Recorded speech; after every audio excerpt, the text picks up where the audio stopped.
I'm Dr. Hannah Dostal. I'm here to share information with you about your young readers at home. Here's our question.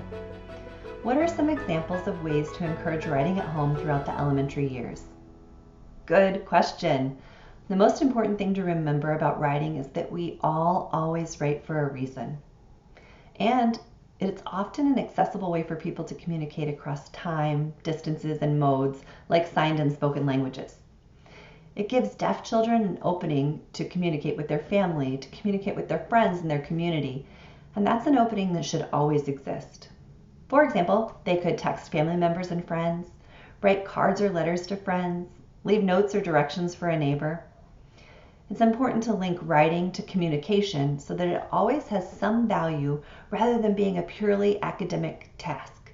Engaging in these sorts of short, purposeful, meaningful writing experiences also gives elementary deaf children an opportunity to connect language, signed and spoken, with print to reinforce the reading-writing connection.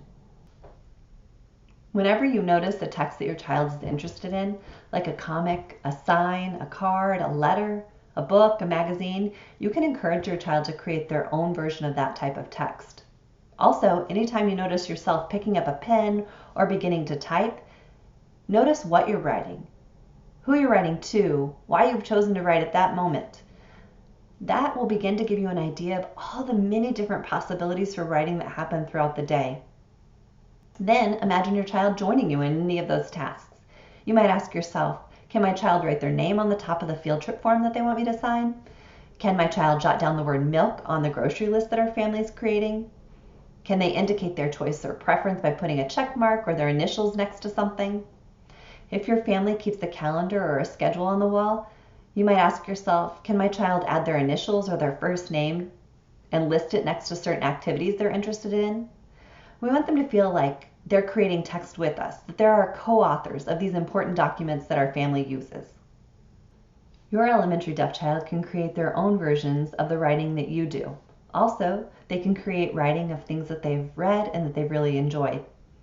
Just like with reading, it's really important that students have a large store of interesting and of positive experiences with writing so that they can draw on those experiences as they work to develop in school. Thank you so much for this question. I hope these ideas will help you and your child. For more information about teaching reading, please visit readingrockets.org.